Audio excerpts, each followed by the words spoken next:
try to define punk rock. I'm actually going to talk about being a person of color in punk rock. I am from the 1990s scene. I'm one of those annoying hardcore bands. I was in one of those annoying hardcore bands that reportedly sounded all the same. But I was in a band called Spit Boy, and we were all female hardcore punk rock band. And we did, the purpose of the band, when I actually was one of the founding members, and one of the reasons why I wanted to start Spit Boy is because I've been looking for the perfect all-female, or a female hardcore punk rock band that I wanted to listen to. One that was writing about feminist issues, one that played straight-ahead hardcore, really crunchy guitar sound, and there wasn't one out there, and so I was like, all right, well, I guess I'm gonna have to start this band. So I did play drums in a punk rock band called Bitch Fight before Spit Boy, and so I did have experience playing drums. I'm originally from East LA, from Lincoln Heights, and if I had been raised there, I probably would have wound up a chola, following in my cousin's footsteps. But my mom had this like hippie pastoral fantasy. She wanted to move to the country and have chickens and live with lots of trees around her. So she moved us to Tuolumne, which happens to be a super conservative, racist town. There were only about 6 Mexicans in the town where I grew up. Fortunately for myself at the time, we weren't one of those families who were struggling with learning English and were newcomers to the United States. I'm a 3rd generation Chicana. And so we had, been established in California for many years, but it still was very difficult growing up in a small town, being one of the only Chicanas in town. So my mom was single, and my best friends right away, all of a sudden I had these two best friends who had single moms. One of them was also a Chicana, one of them was a white girl. Her name was Susie, and by the time we got to be teenagers, we were childhood friends. And we maintained our friendships all the way through elementary school and high school. And we had single moms the whole way. We were all on welfare. By the time Ronald Reagan was in the presidency, he was calling our moms welfare queens. And we were angry. We'd had enough.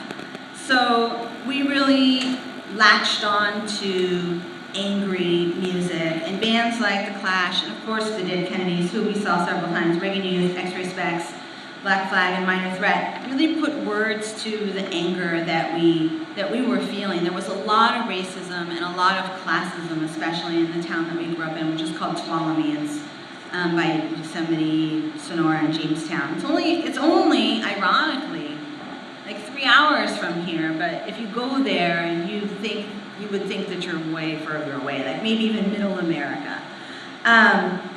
We moved to San Francisco, Nicole, Susie, and I, and we started a band called Bitch Fight. And we moved in 1987. 2 weeks after graduation, we up and left. My mom said, "You can't leave. You're not even 18 yet." I was going to turn 18 in October. I was still 17 when I graduated. And I said, "I am out of here." So we left, and because we wanted to make a name for ourselves as a band, and we did. We played shows with MDC. We outside in that park in Berkeley, and not People's Park, but the one by the police station.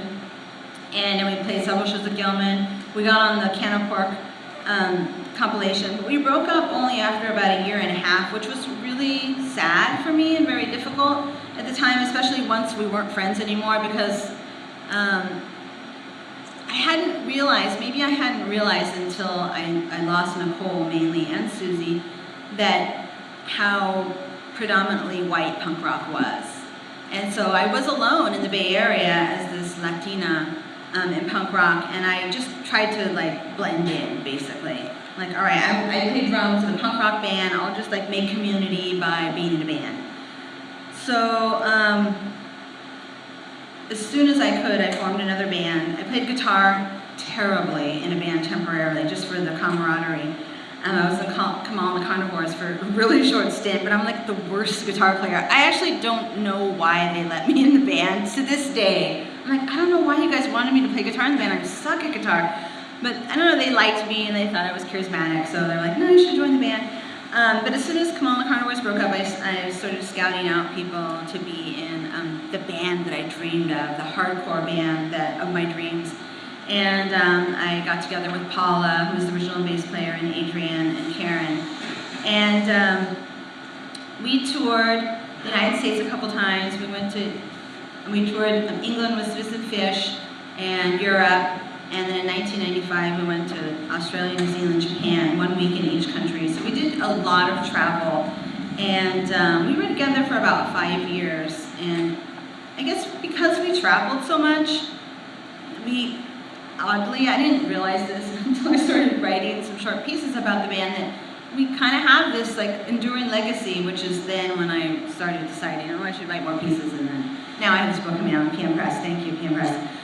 But I do think that, you know, being an all-female hardcore punk rock band, we stood out, and we had a lot to say. We wrote intelligent lyrics, and we toured a lot, so we made a lot of friends, and people remember us, which is, it's nice. It's nice to be remembered.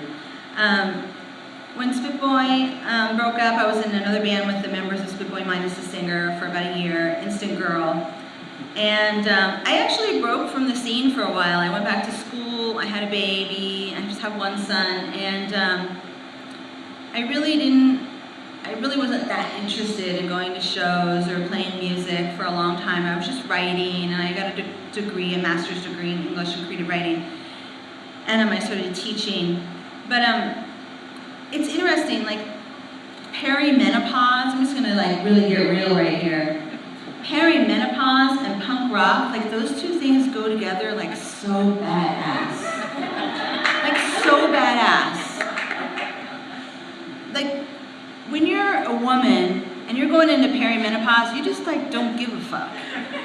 You're starting to not give a fuck about a lot of stuff. And if you are into punk rock, you go back. Because it's the perfect outlet. So I'm back, everybody, just so you know. Thanks to perimenopause.